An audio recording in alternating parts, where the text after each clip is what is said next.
previous chapters are linked in the description box. The Tabby Moon. Over the next 4 weeks, they continued to search the forest for her mother's body. They also made a couple of trips into town to check the newspaper for a missing person who could be her mother. Nothing was found. Not even a scent of her. It was like she was gone.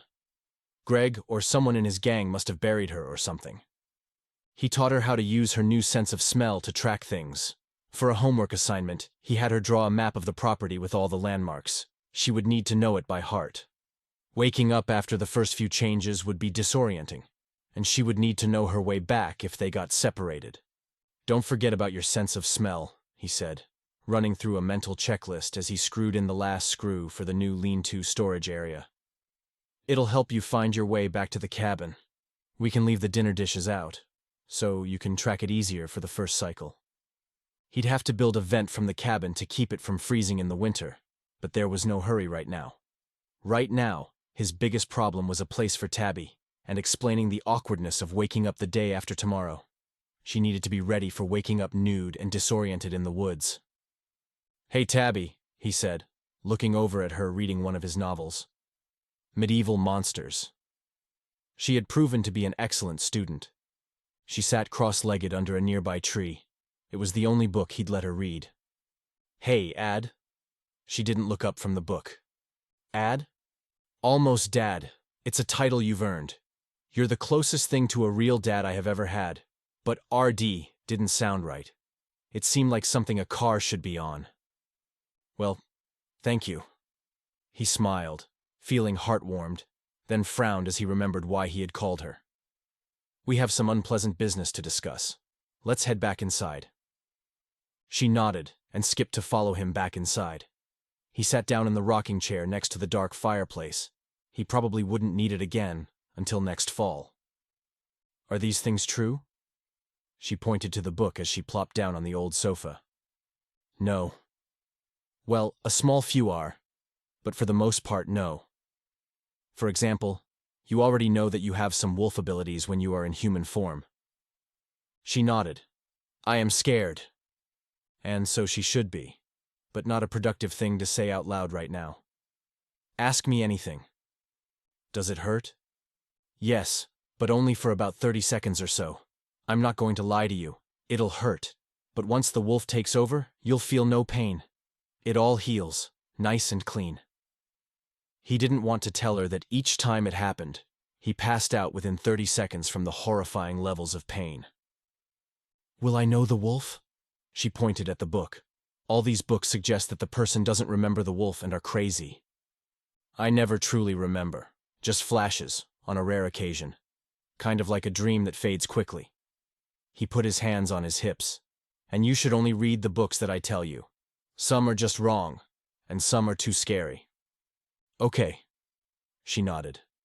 "I want to remember." "Do you like hunting?" "I have never hunted." She shrugged. "I don't think I would like it." "Then you don't want to remember. Not all those books are faulty in their assumptions. Wolves are carnivores. They eat meat.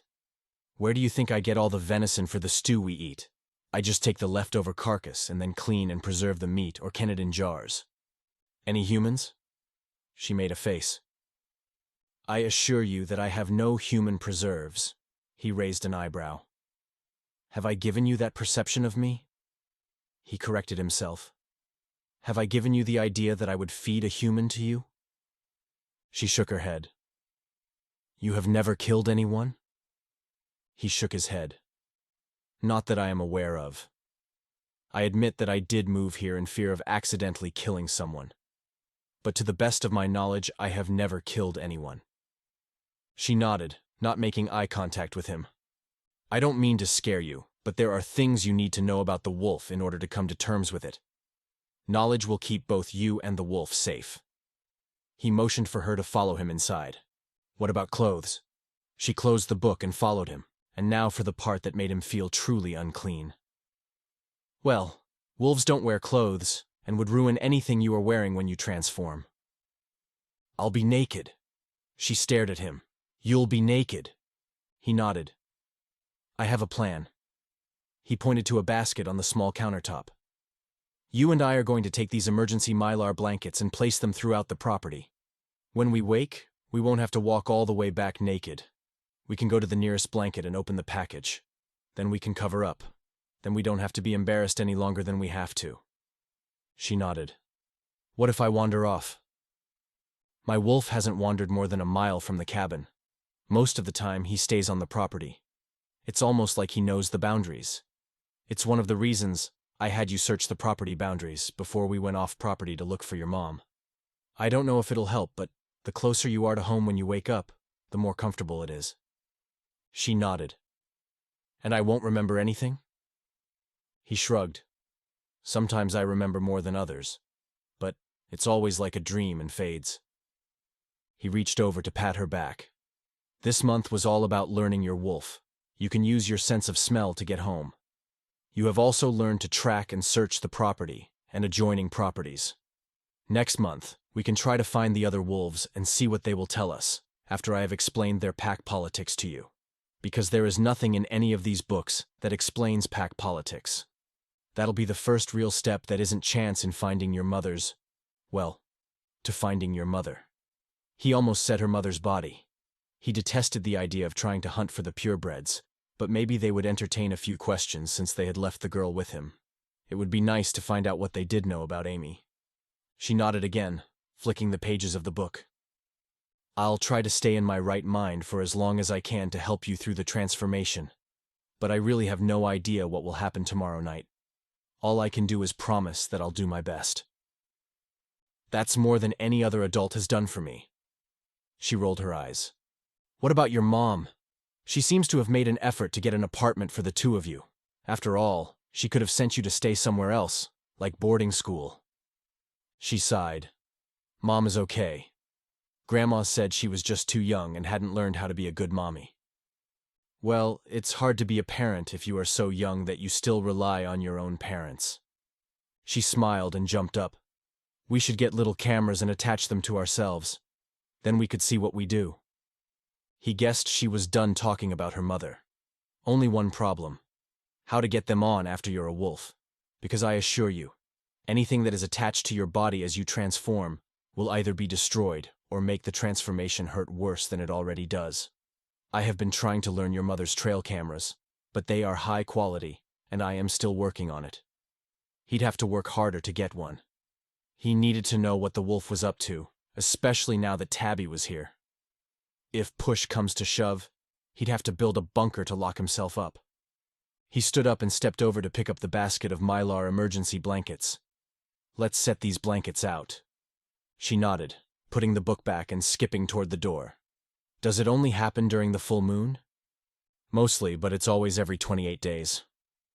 They enjoyed walking the paths and leaving the blankets where they could find them when they woke up. "You can call for me if you feel lost. I'll hear you, even if I am at the other side of the property." She nodded. "I am still scared." "I'll teach you to manage it, so you won't be as scared next time." He hoped. If she knew how little he knew, she'd be as terrified as he was right now. The next night, he helped Tabby loosely tie on one of the Mylar blankets. It wouldn't be long before they transformed. He could feel her trembling as he made sure the blanket was loose but also secure enough to stay on and keep her covered. "I like to change under this tree. It's a nice view." He'd taken her to the edge of what he considered the yard before it became the wilder, unkempt parts of the property.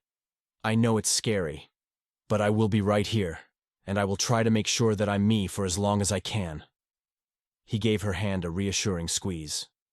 She nodded and then suddenly convulsed and fell onto the ground.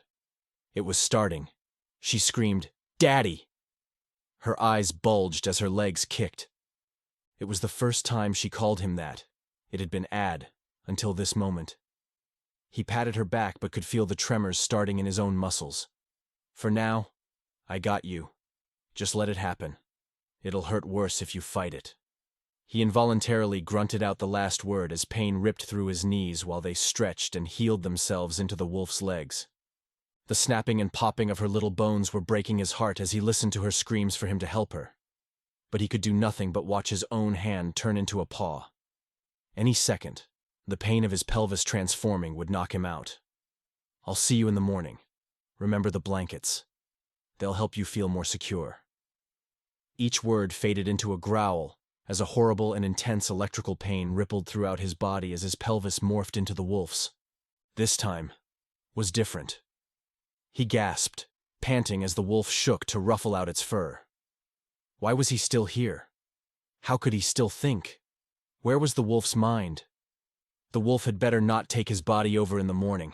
He'd kill himself before he let that killer free on the world, and certainly before it hurt Tabby. A little growl, much like that of a puppy, came from next to him. Tabby was a beautiful silver-colored wolf pup. She shook to ruffle her fur and then sniffed the ground. She looked up at him before moving to stand under his legs and underbelly. She whined. He howled as the last of the sunlight was overtaken by the night. Tabby howled and ran off down the path, stopping to look back. He ran after her, still in his own mind. He caught up to her, knocking her over onto her side. Why had he done that? Her legs scrambled as she rolled over to look at him. She didn't stand. Somehow he knew she would wait for him to let her move. Dominance? No. Protective. It was a protective move to let her know that she was to obey for her own good. The wolf was here with him. He was one with the wolf. How did this happen? How was he still awake? Could it be that he had chosen to stay awake for Tabby's sake? He panted happily before walking down the path toward the place the wolf usually found rabbits. How did he know that? He had no idea where the wolf hunted, did he? He stopped and nodded back to Tabby. She jumped up and followed him to the sloping pasture, loping next to him like a happy puppy as she wagged her tail. The pelvis transformating was the most painful of the transformation, but once it was over, the pain was gone. Maybe that was it. Maybe he was being a wimp for passing out? Maybe passing out and letting the wolf run free was a coward's way out? But one thing was true. Once the pain was over, there was nothing to knock him out, so he was still conscious. He looked down at Tabby. She trotted just behind him, also panting happily. Was she still awake too, or had the wolf taken over her? He stopped walking, his ears perked forward. He hunkered down. Tabby also hunkered down, low crawling to be closer to him. He looked at her and then focused in on a spot in the tall grass. A rabbit. Tabby laser-focused on the grassy area. She glanced at him and then back to the tall grass. He nudged her with his nose. She nodded. Internally he smiled. Nodding was a sentient acknowledgement. She was there, just as he was. The wolf was with her, not in charge of her. He started as she pounced out of her crouch and into the grass. The rabbit jumped up high and out of Tabby's reach straight into Blaine, who snapped the rabbit in his jaws. He dropped it, dead, in front of her, nudging it toward her with his nose. It was a disgusting thing to do. Perhaps the wolf was more in charge than he thought, because it all seemed so automatic. Tabby didn't seem to mind. She tore into the rabbit like she'd never eaten before. It was probably the same automatic wolf response that he felt. Maybe it was this way all the time, and he'd lose his memory when he changed back in the morning. It could be a reason that he'd never gone after a human. He supposed he'd find out. The rest of the night continued the same. Tabby trying and failing at the hunt. She even howled and growled in anger a few times. Finally, as the first rays started to come up, he looked for one of the places they'd hidden a set of blankets that was the closest to the cabin. He turned in 3 circles in the tall grass on the hill and bedded down. Tabby sat on her hindquarters until he was settled, and then curled up by his front paws. He awoke with a start, the sun shining in his eyes. Tabby was sleeping. He got up and fetched the 2 blankets, tearing open the package, covering Tabby before tying the other one around his waist. "Tabby," he gently shook her. Her eyes opened. "Blanket. It's here, baby." He tucked the blanket in around her. "How do you feel? Do you remember anything?" She sat up, brushing twigs out of her hair with one hand and pulling the blanket up with the other. Her brow crinkled and tears flowed. "That hurt. That hurt bad. But I remember. I ate a rabbit. You taught me how to hunt. Well, your wolf did. I have never remembered the wolf, but I remember. I remember pushing you over." He frowned. "Sorry about that." He wiped her tears away. She smiled. "I heard something when it happened. Listen? I think it was listen. but there was a feeling with it, like you wanted to protect me like a dad would protect a kid. He nodded. It's true, we must be careful. We don't get many people out this far, but those who come this far are hunters. It's important to stick to the property only. She nodded. What about the other wolves? I never see them. I have also never seen real wolves here. I saw the werewolves when they attacked me, turning me into a wolf, and again when they dropped you off. He didn't go into the drama of trying and failing, again and again, at hunting them down for information. But he so desperately wanted to make them pay that the thought was always just under the surface. She snorted. Dropped? Dumped is more like it. Tears welled in her eyes. Why does no one want me? I want you. Look at all we have been able to get done together. Have you felt unwelcome or not wanted? She shook her head, then looked up. Does that mean you can be my real daddy? He took in a breath. A month ago, he would have panicked at the thought, even though he had been worried about not having a family. He smiled. He couldn't imagine returning to life without her. Absolutely. We should mark today on the calendar as Family Day and celebrate it every year. She jumped up and hugged him. That would be amazing, Daddy. Come on, the purebreds are horrible. He stood up, helping her tie her blanket. Let's go get some breakfast and get to bed so we'll be ready tonight. We have better things to think about than them. She skipped ahead of him. I'm not hungry. He smiled, glad she seemed to take it in stride. He'd been a sobbing mess the first time he woke up. You will be. The wolf uses up a lot of energy. Let's go do something that isn't sad. You can show me how to draw the ponies you like. Awesome. I like to draw new things. The second night of the moon cycle.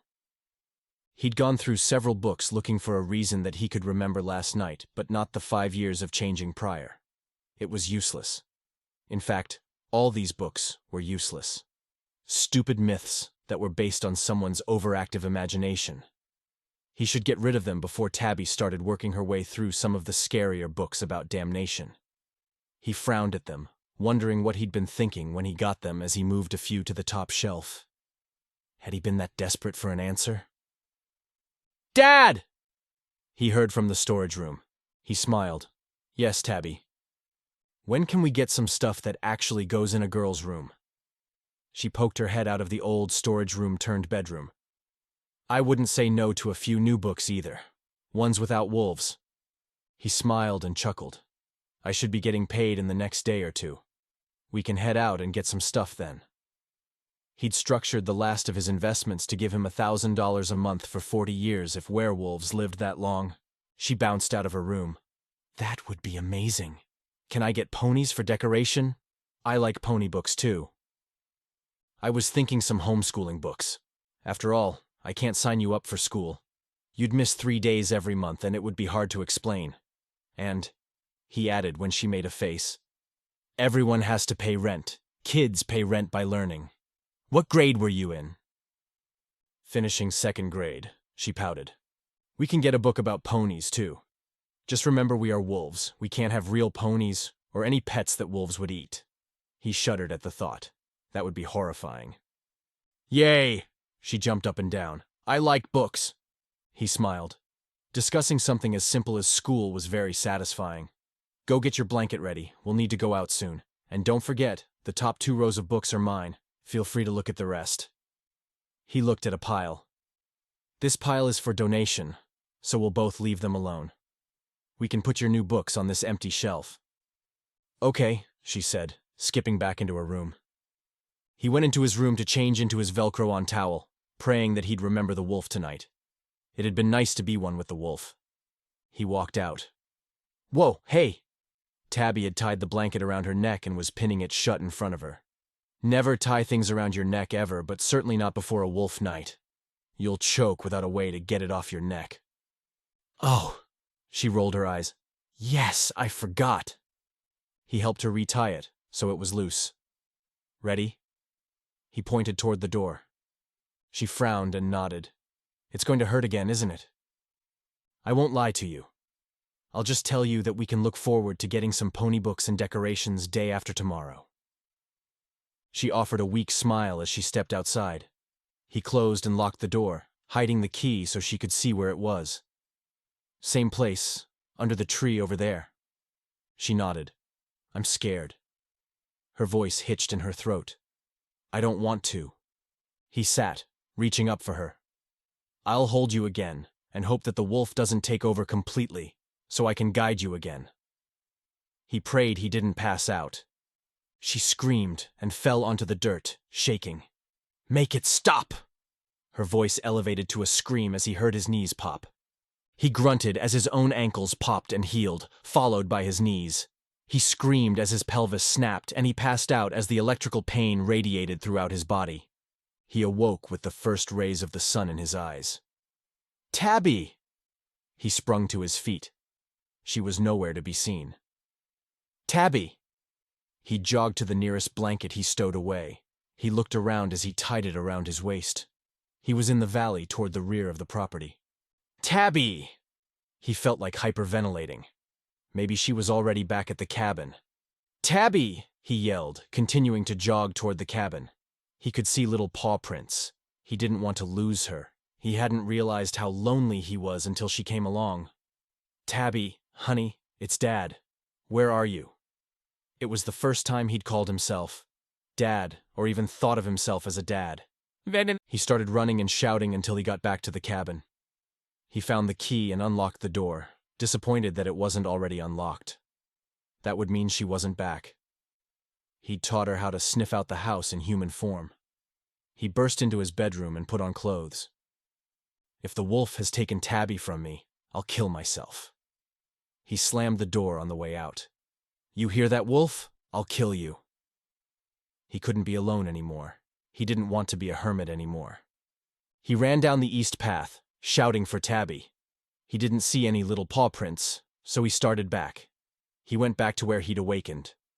Tabby! He sat down and listened. Please. A whimper. Something. I'll hear it. Dad! It was faraway sounding. He jumped up and ran toward the sound. Tabby! It's Dad. I'm coming. His legs were working too fast and he tripped, falling hard onto his face. He scrambled to his feet as he heard another faint, Daddy! That time it sounded closer. Now he could hear her crying. He followed the sounds and could see her lying on her side. Tabby, I'm here. He ran up to her and immediately saw the problem. Her foot was caught in a trap. Who put a trap here? It looked new, but he couldn't sense any smells around it. It must have been there 6 months or so for the footprints and scent of man to be gone. I can't get it off, she sniffled and whined. What happened to you? You snapped at me when we got a rabbit. He released the trap and then took his shirt off and gave it to her. I don't know. You know how I told you that the wolf usually takes over and I don't remember? That's what happened. The wolf didn't hurt you, did he? She shook her head. Just my feelings, she said, rubbing her ankle as she healed. You nudged me toward the rabbit, but I missed it again. You tracked it down and ate it. I ran up alongside of you, and you snapped at me. Then you growled. I got scared and I ran away. She said this very fast, and then heaved in a deep breath. I got snapped in this trap.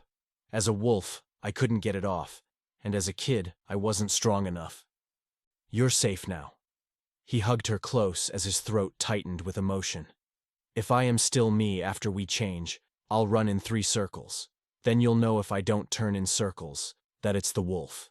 If it's the wolf, just hang out on the east path since the wolf likes to hunt deer and rabbits in the valley. She nodded. I was so scared without you.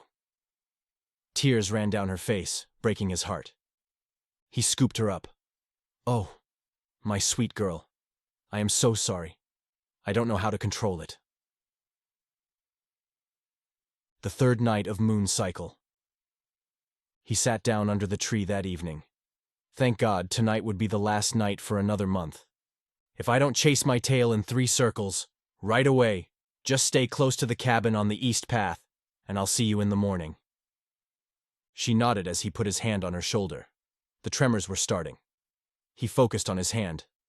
I got you for now. I don't like this. She nodded, again. tears running down her face. He grunted to stifle screaming. I don't either. The tremors, stretching and healing, worked their way through his body. He watched his nose elongate into a snout, keeping his breath even. He looked back to his hand as it changed into a paw, cringing as his knees began to stretch. Stay in the moment. Don't check out. I can't check out anymore.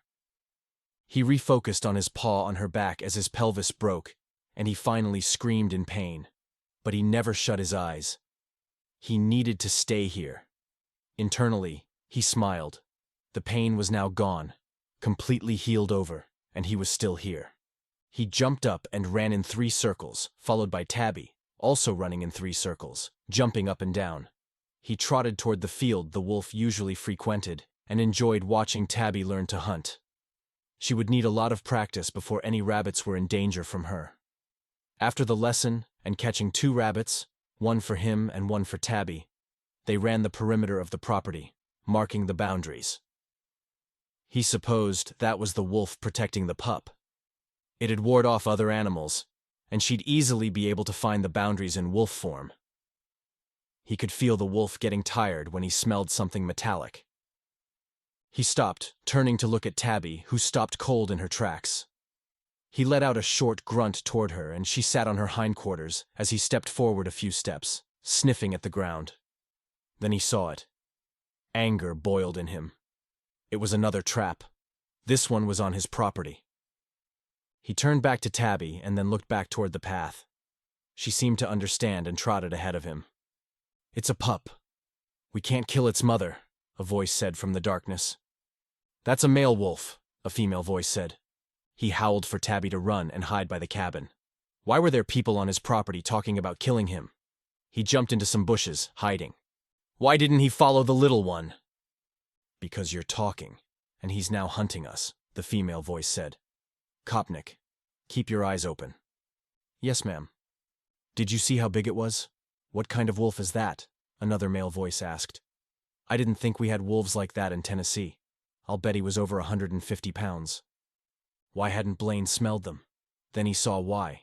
They were covered in rabbit blood, and he and Tabby had been hunting rabbits all night. Will you shut your mouth? We could have captured the pup. The other male voice sounded frustrated.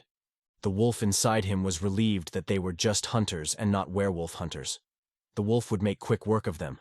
He tried to push the wolf back, but not only was his life at stake, Tabby's was as well. And that couldn't be allowed. He might not be her father, but he damn sure was her dad.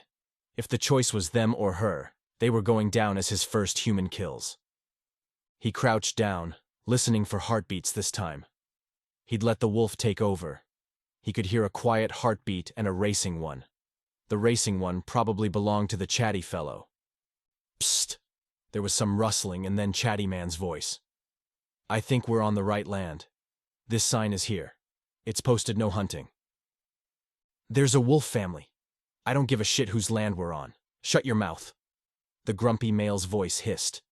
Keep your eyes open. He's big enough to hurt someone. Blaine walked stealthily toward the voices, rueing the fact that he'd probably have 20 ticks on him when this was over as the leaves touched his fur.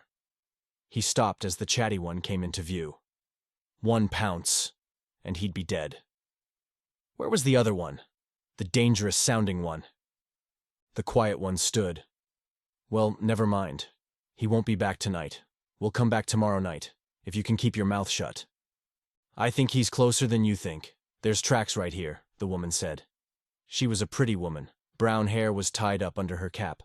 She had on a Tennessee Wildlife Resources Agency uniform with sergeant stripes on her sleeves. Blaine hadn't heard her walking around. That's less than 20 feet from where we were. He had us and didn't take us. I wonder why, the chatty one said. Animals are better than us. The woman's voice was moving closer. Sergeant Wilson was embroidered on her cap. Come on, they aren't coming. We did get some great trail camera shots, though. The grumpy one put his hands on his hips. Funny how there's no female around. Males don't take on the role of mother. Well, this one does. Kill us just as soon as look at us. The informant was right, the chatty one said, but he seemed to share a knowing glance with the woman when the grumpy one wasn't looking. Blaine stepped from his bush, less than 10 feet from the grumpy man. He jumped and bit the stock of the gun, tearing it easily from the man's hands. The woman snapped photos of him, snarling. Shit. They'd report it to the state, and the state would send out more natural resources officers. He pounced at the chatty one, who dropped his gun as he ran. He moved to sit under the sign that read, "No trespassing, no hunting."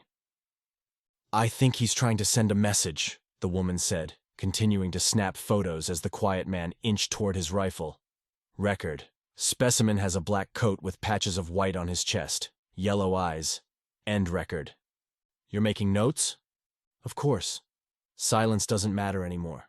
He can see that we are here. It was all Blaine could do to hold the wolf back. He knew he should probably let the wolf take care of business. But as far as he knew, he had never taken a human life, and he didn't want to start now unless the risk escalated. They weren't hunters, they were government officials. They weren't intending to kill a man and a little girl. They were intending to capture wildlife. But did that matter? He supposed it did on some level. But if he were to be executed for all the wildlife that he killed, he would have been dead 5 years ago. Then he noticed the guns. They were tranquilizer guns. He looked at the woman again. She had yellow flecks in her eyes. Was she a wolf too? Surely not. She'd be in wolf form during this time of the month. Let's everyone just back away from the wolf. Randy, I know you've got another one in your pocket, just use it. She backed away with her arms out to the side. He's a funny-acting wolf, don't you think? The grumpy one said. He ripped our guns out of our hands, and then sat under the sign that said no trespassing or hunting. That's a trained wolf, that is. He pointed at Blaine. Good. There was a way out.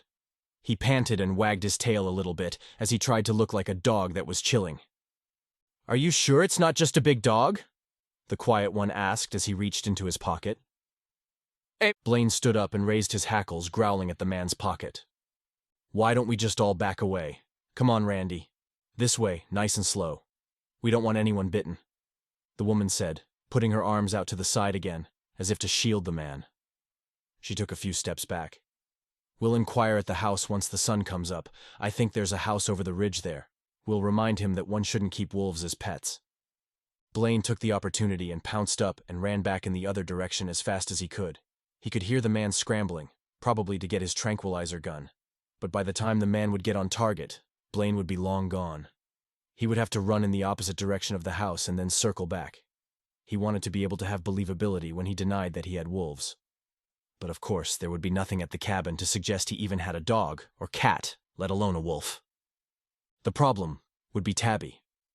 Would they know the man who lived in the cabin on the hill didn't have a daughter until last month? He circled back around to the cabin. Tabby ran out from under the back porch. She jumped up on her hind legs, nestling her nose into his side. He led her to the grassy area under the tree and curled up to wait for the change back into human form, praying that happened before humans found them sleeping in the woods, naked. Shit. There would be no way to explain that. Later that morning, Blaine had just finished dressing after his shower when Tabby yelled from outside. Dad! Some people are here! Thank God she called him Dad. He'd be crushed if they tried to take her away. Her being outside and out of his control wouldn't cast suspicion on anything. Her mother was missing, presumed dead, and only the purebreds knew it. He could be certain of their silence, unless the Tennessee Wildlife Resources Agency woman was a purebred. He put on his sunglasses and stepped outside into the sunlight to see the 3 officers from last night. Can I help you? Do you have a wolf? The woman asked, staring at him. She definitely had the telltale gold flecks. Was she a purebred? He smiled. Hello, I am Blaine Marlowe, and you lovely people are? The woman stepped up. I am Sergeant Marita Wilson. This is Officers Justin Kopnick and Randy Watson. We are from the Tennessee Wildlife Resources Agency. Mr. Marlowe, we were informed by the adjacent landowner that he had seen wolves in the area. Since there are none in the area, we can only assume they're here illegally. Is he the one that's been putting the metal traps on my property? He pointed at Tabby. My little girl could have been seriously injured. She plays on these trails. He is to remove all metal snap traps immediately. For that matter, all traps, snap or otherwise, that are on my property should be removed. We will ensure that any illegal traps that have been laid are removed. However, I and these 2 officers did witness 2 wolves on your property last night. One was a larger black wolf, and the other was a smaller, silvery-colored wolf pup. She held up an 8x10 photo of the backside of him and Tabby running along the path, then pulled one out from underneath it to show the 2 wolves running toward the camera. He was curious to see what he looked like as a wolf, but he also didn't want to spend too much time staring at the photo. He turned his attention back to the woman. I've never seen any wolves, although I did see some tracks out back that I thought might have belonged to a dog. I know the neighbors have quite a few dogs. Do you not have a car, Mr. Marlowe? Officer Kopnick asked, looking to the left and right of the cabin. Are you afraid I'm hiding a wolf in my car? No, I don't have one. I have a beautiful Honda Goldwing with a wonderful trailer set in the small garage right there. It was really more of a shed, but big enough to put the Goldwing in. How do you get your little girl to school? Kopnick scratched his head. Tabby stopped skipping in circles. I like riding on the motorcycle. It's really nice. She smiled and started skipping in circles again. Blaine smiled. She didn't answer the officer's question, but he seemed happy with her explanation and didn't question it further. Officers, come on in. You'll see I don't have any pets, let alone wolves. For crying out loud, I've got an 8-year-old little girl. What would I be doing with wolves? I don't know, the sergeant asked. The one last night was a male with a little pup. It appeared to be a female pup. She looked between Blaine and Tabby. Funny dynamic for a wolf, don't you think? Daddy and daughter. I didn't know daddy wolves were so maternal. She focused in on Tabby, probably noticing the yellow flecks in her eyes. Mr. Marlowe, I was wondering if you wouldn't mind removing your glasses. Seems like they would make it kind of dark inside. She had to be onto them. Blaine removed them, tucking them in the collar of his shirt, never looking at her directly as he led them inside. Aren't wolves extinct in this area now? I believe there was some sort of effort to restore them to the area. So, if you're seeing wolves or families of them, what is the problem if the restoration is working? The sergeant nodded. We need to make sure there is a proper census of them. Besides, red wolves were common in the Appalachian and Tennessee-Kentucky area.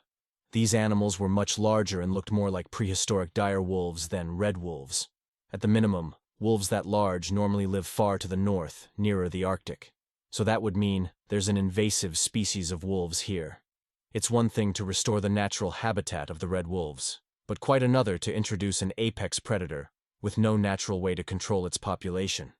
It could decimate local prey species such as rabbits, opossums, squirrels, or raccoons. It could even be dangerous for the local deer or black bear population. He nodded. Well, I am very sorry to hear that. But I don't have any pets, let alone giant prehistoric wolves. The silent officer, Officer Watson, asked, You do a lot of canning and meat preserves. I like to can my stews. Makes cooking very easy throughout the colder months. Yes, I do. I have always loved cooking. It's a very serious hobby, but I am an investment broker by trade. Watson pointed to a jar on his kitchen cabinet. Is that venison stew? Yes, it is. Take one if you like. I'm always interested to know what other folks think of it, he said, as if anyone other than Tabby had tried it. Oh, I couldn't do that, as much as I'd love to. He smiled. You're lucky to live out this far. My ex-wife would have never allowed it. But now I am too invested in my property in town. Yeah, I don't see any hunting rifles around here, Kopnick said, slowly turning in the living room. He could see into every room except Tabby's from that location.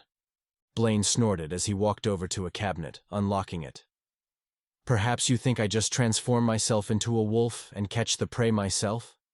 He opened the door to reveal a small collection of hunting rifles. He closed the door and locked it again. I presume locking the gun storage door is a prudent thing to do? Kopnick had a strange look on his face when Blaine turned back toward him. He didn't have the yellow flecks in his eyes, and neither did Watson. Yes, the sergeant said, glaring at Officer Kopnick. Of course it is. I can see you don't have any pets. Still, we would like you to keep an eye out for any wolves, especially if they are an invasive species. She made eye contact with him. I would hate for you to have to turn into a wolf. That sounds like it could be painful. You mean, run into one? Watson asked. That too, Sergeant Wilson said. Blaine nodded, his cheeks flushing. She had to be a purebred. We will. I don't want anything out there hunting my child.